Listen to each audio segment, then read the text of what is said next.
So this chapter is going to give us some information about the phases, solid and phase liquid. You do a whole chapter in Gen Chem 1 about just gases. Okay, you learn all about gases in Gen Chem 1. And now we're going to talk a little bit about liquids and solids because they behave differently. Okay. So if you're looking at the slides and you're wanting to go back later and look at the slides, this first set of slides, which I just call lecture number 1 set, okay, has sections 1 through 3. Okay. And then the second set of slides will have the next sections.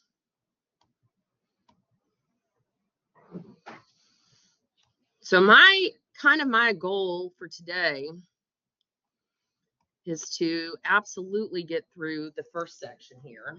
We're learning about these things called intermolecular forces. And then I think I'm going to have to ask you to study. I'll remind you, I'm just talking out loud kind of right now. That second section about properties of liquids, that's like definition stuff. I think I'm going to have to ask you guys to study that on your own. And then I hope that we can get into phase transitions today, but that might be what we start with tomorrow. Okay. Let's talk about IMFs. So, intermolecular forces, which we, for short, call IMFs.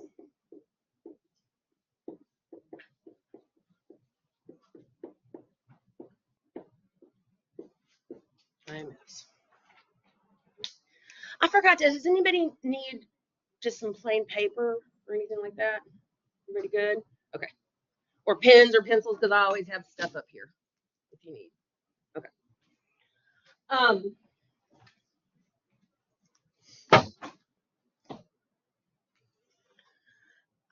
We really do have to remember, in order for this section to make sense, what it means to be polar and nonpolar.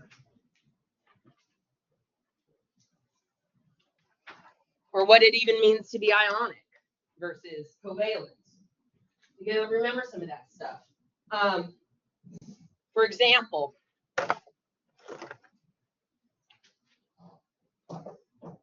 what molecule is this that I'm holding a model of?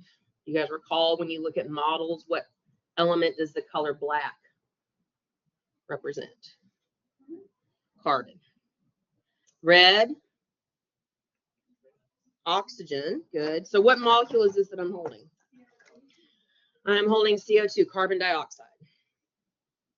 Is carbon dioxide polar, covalent? Wait a minute, I guess let's start with this. Is it covalent? What does it mean to be covalent versus ionic?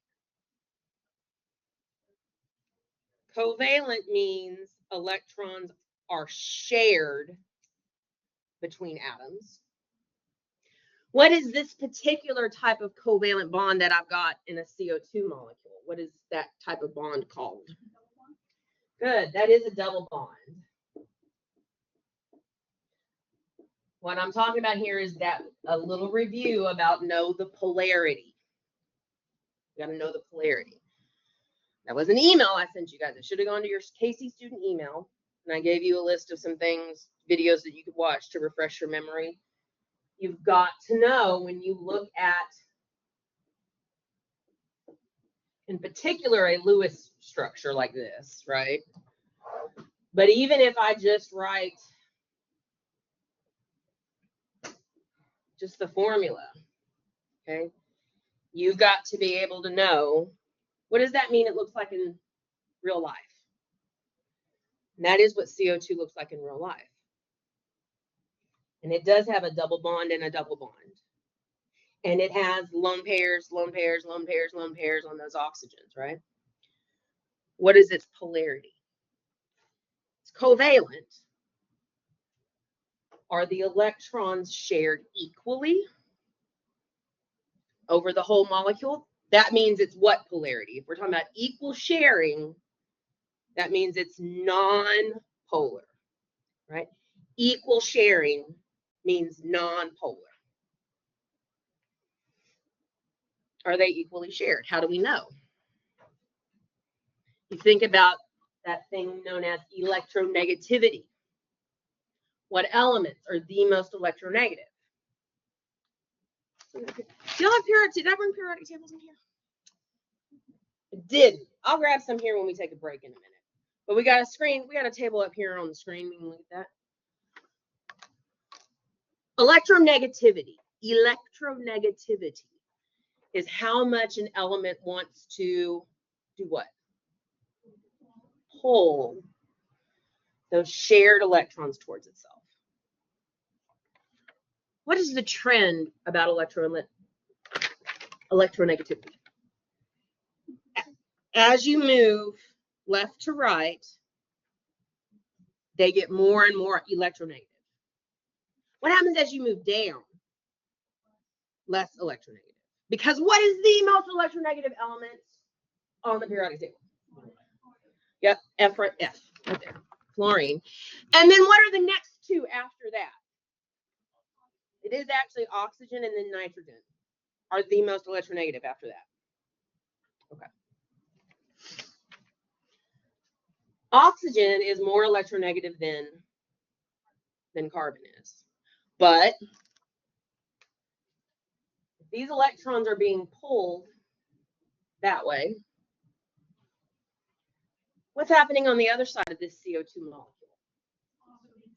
It is also being pulled in the exact opposite direction. Would the amount of pull on each side be identical? Why? Because it's the same element on both sides, right? That's a thing that we want to look at, known as this molecule has what? It is symmetrical.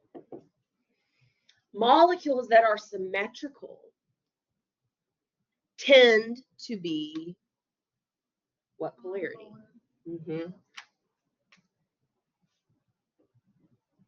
They tend to be nonpolar. And that means that what is true?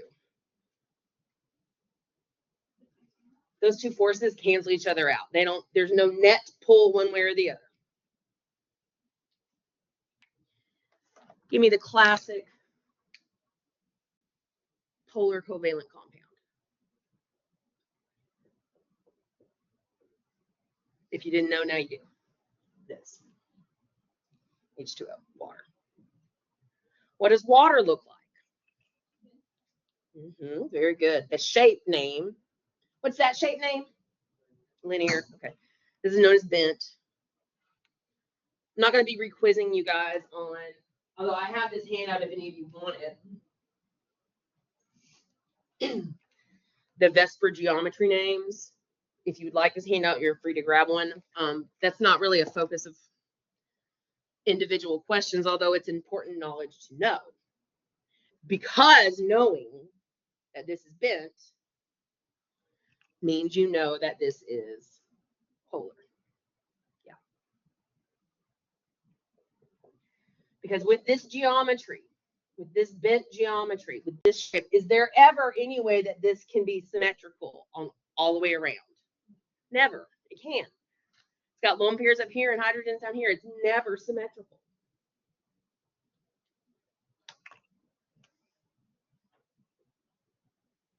So let's just keep those things in mind.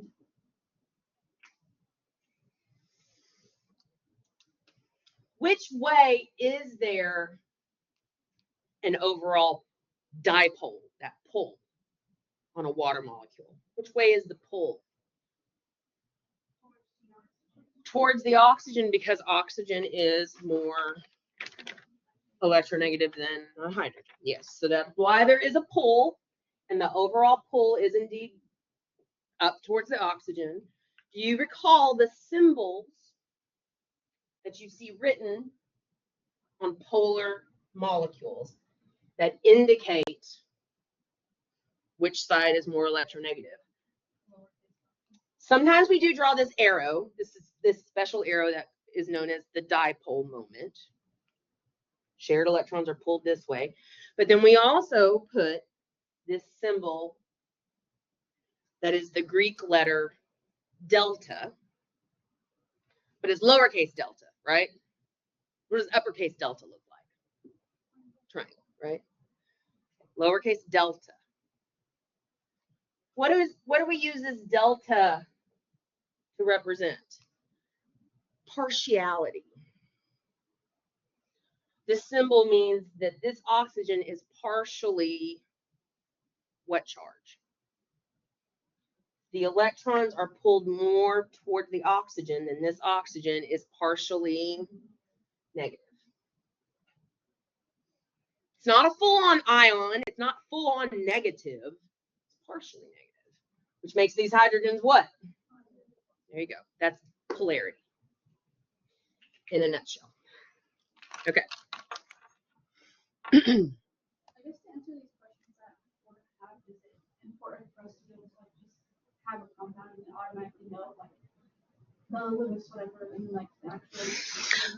I certainly expect you to know the Lewis structure of some very common covalent compounds like this. Certainly, I would expect you to know, you know, if we're talking about a diatomic element, what does that Lewis structure look like? Right? But like I said earlier, a lot of the things that we're going to look at the beginning in this chapter in particular tend to be organic compounds because they show a lot of these properties very well that we're going to look at. And those, I would not expect you to be able to know what the Lewis structure necessarily would look like. I am going to show you some kind of identifying features that when you see this feature, you're like, oh, that's polar, without even having to draw it. Okay? But like, do I expect you to know that this is water? Yeah, I do.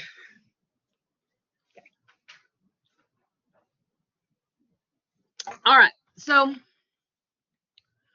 one of the things I want to be sure that everybody remembers is that when we're talking about phase like solid, liquid, or gas, what is one of the defining differences between them? Maybe you want to say, what do they take on the shape of their container? Okay. Maybe you want to say some of them are solid and some of them are, no, that's not make sense. Wait a minute, what was I trying to say? Point is, what I want you to know is the defining difference between them is the amount of kinetic energy. That's really one of the biggest differences between them. What has the most kinetic energy? Absolutely. And so for me in this class for kinetic energy, I just write Ke. Okay. Ke is kinetic energy.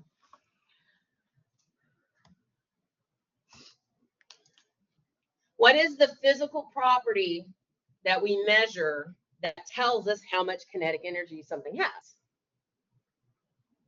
Temperature. Very good. So solids have very little kinetic energy. Liquids have a little more. Gases have a whole lot.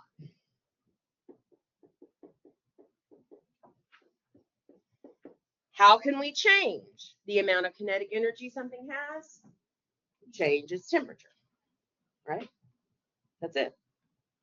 If we give it more temperature, it gets more kinetic energy.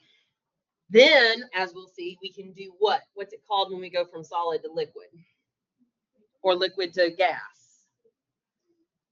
Any of those phase changes, melting, freezing, vaporization, condensation, okay? What is it that determines what phase it's in?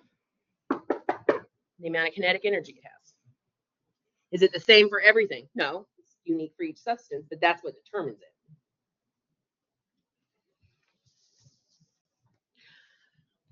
Intermolecular forces.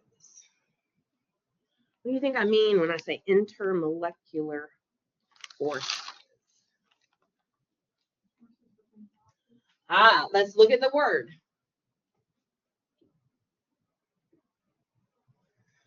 enter between molecules.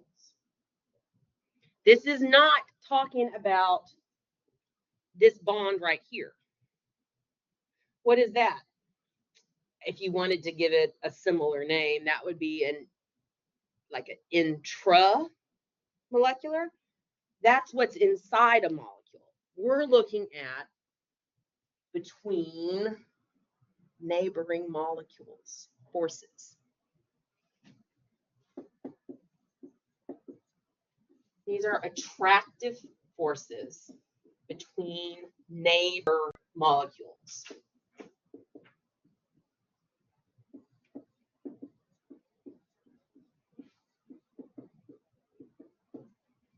That's what an IMF is. There's 3 types. We're going to learn about 3 types.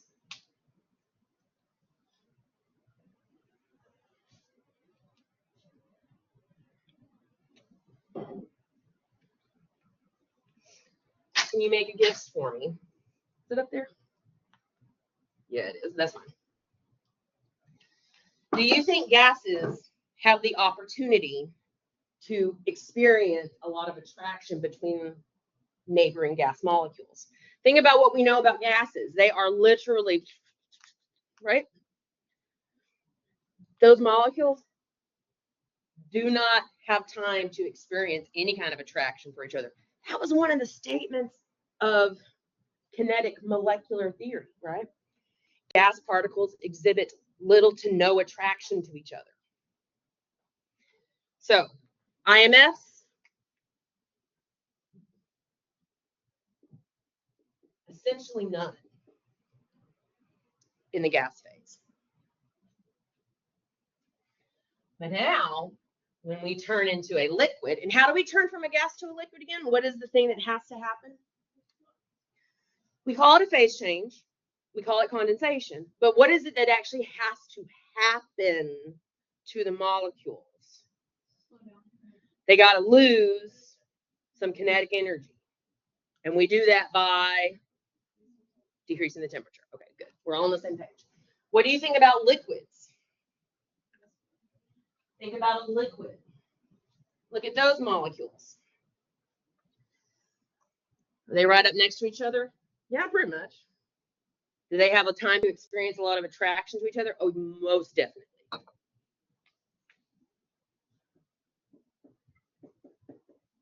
And then think about now when it freezes. It's solid. Does that mean it has no motion at all? Okay. It's just a very small amount. The only way you would ever have no motion, no kinetic energy, period, is at what temperature? 0 Kelvin. The absolute absence of all heat would be when it would absolutely not be moving. And then we haven't reached that. Okay. So what do you think? When they're right here stuck, held in place next to each other, do you think they're experiencing a whole lot of attraction between next to each other? Absolutely, yeah.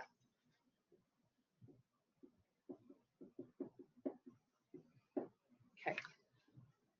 I'm going to erase this side of the board, y'all. So let's talk about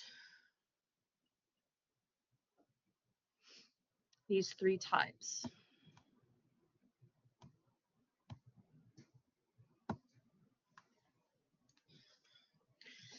I'm going to talk about each one of these in turn. I don't know if you want to go ahead and jot down each of the 3 names or just wait and go one by one like I'm going to do, but here they are.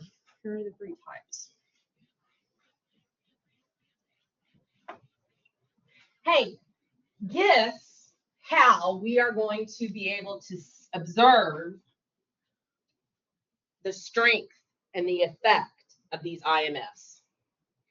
Guess what thing we can look at to tell how strong those IMFs are? We've been talking about what phase it's in, right? Okay, and so how much kinetic energy it has and all that stuff. Do you guys know, we're going to learn this, but do you know, what is it called at the point where it changes from solid to liquid? I know y'all know the phase change name. What is it? Solid to liquid is melting. We do call it the temperature where this phase change happens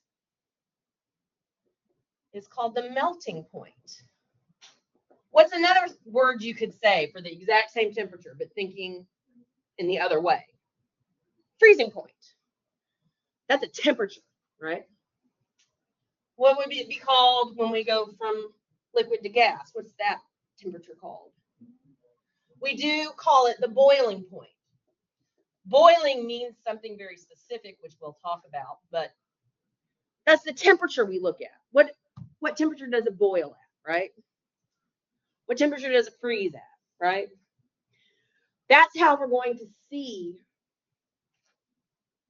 the effects of these IMFs. We're going to look at changes in the point. Okay. So this very first type of LDF, very first type of IMF, some people just call it dispersion forces. I learned it as London dispersion forces, which is still in use. I mean, that's still what it said. So that's what I'm saying is London dispersion forces. But if you see it just called dispersion forces, that is not wrong.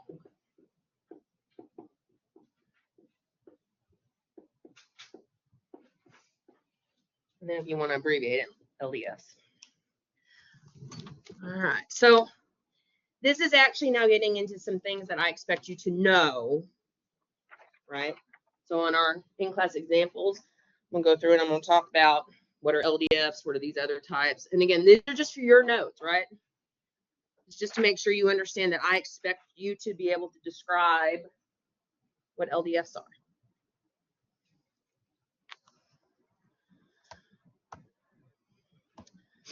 So here's how you can remember what's the strongest and weakest, okay? You just think about SpongeBob. Okay. SpongeBob SquarePants. I didn't actually watch SpongeBob. I was a little too old for it. I watched it a little bit. It's not really my thing, but the memes are on point. So what's the weakest type of IMF, guys? These little London dispersion forces, they're so weak. They're so weak. They're there, but they're weak.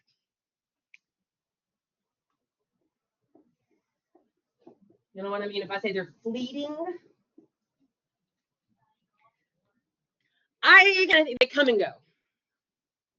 They're there for a little bit and then they're gone. And then they're there for a little bit and then they're gone. Hide and seek. Do you guys know what I mean when I say the word electrostatic attraction? This is why I said we needed to know polarity. Electrostatic attraction is the natural positive and negative are attracted. That's what that phrase means. You have something positive and you have something negative, guess what? They're attracted to each other. Okay? So this type of intermolecular attractive force is based on temporary dipoles in the atoms.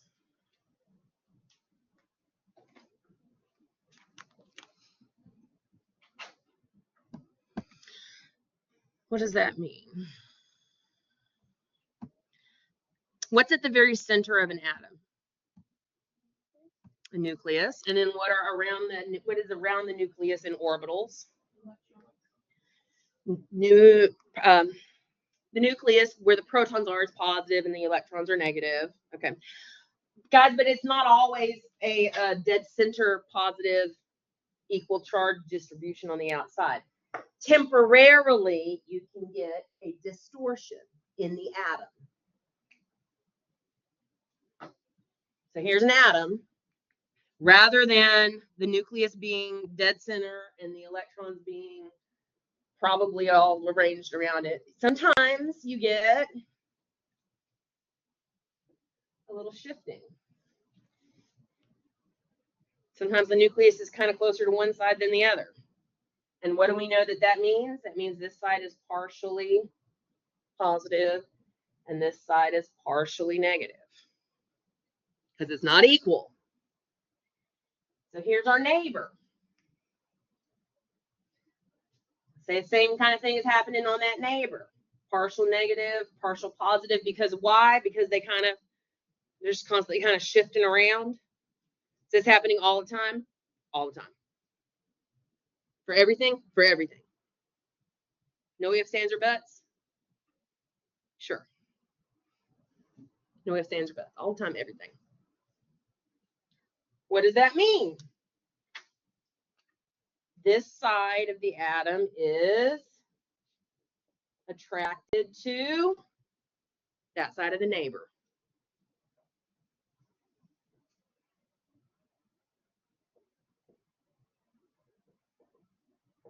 Attraction.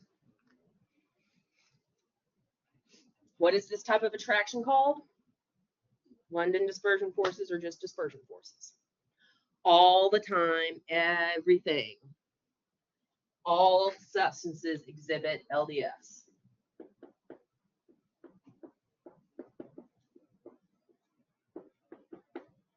Is it time to take a break? Kind of. Let me finish talking about LDFs and then let's take a break. Is that okay? All right. All substances have LDFs, but it is the only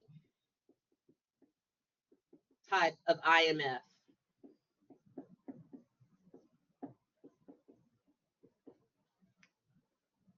that anything non-polar can have.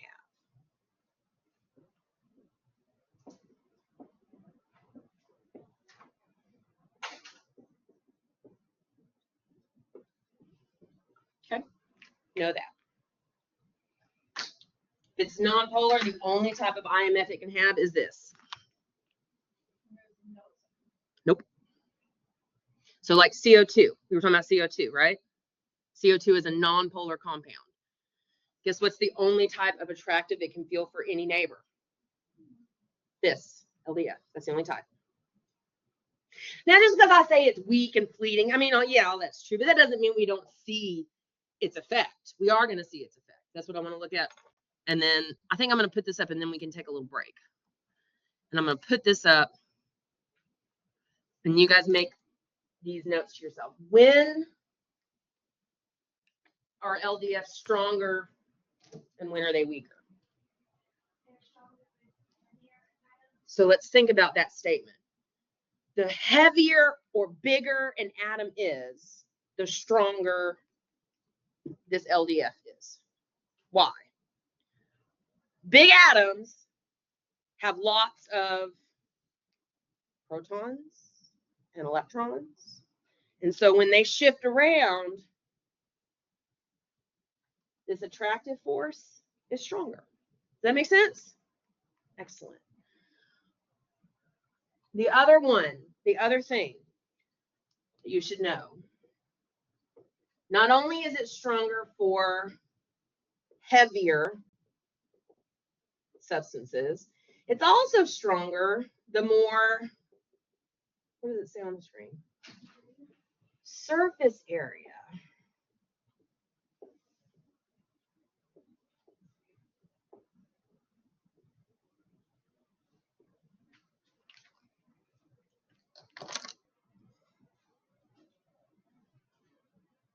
What I call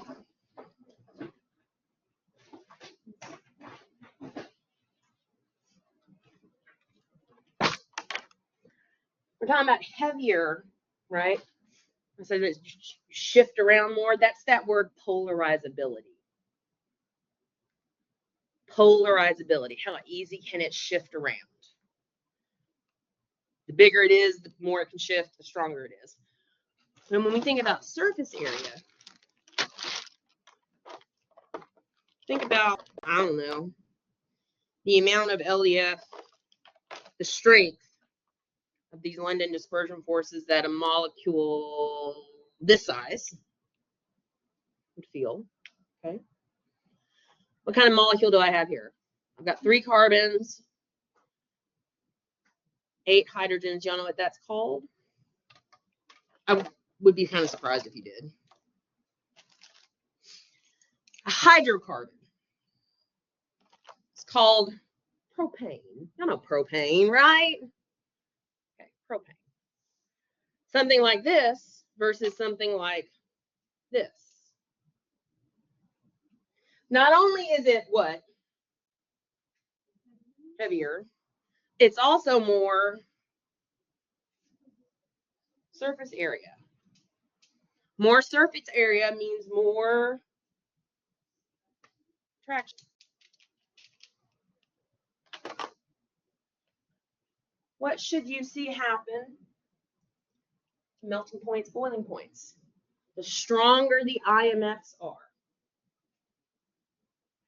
Let's make this right now before we take our break. The stronger the IMFs are, what should you expect to see happen to the temperature where it melts or where it boils?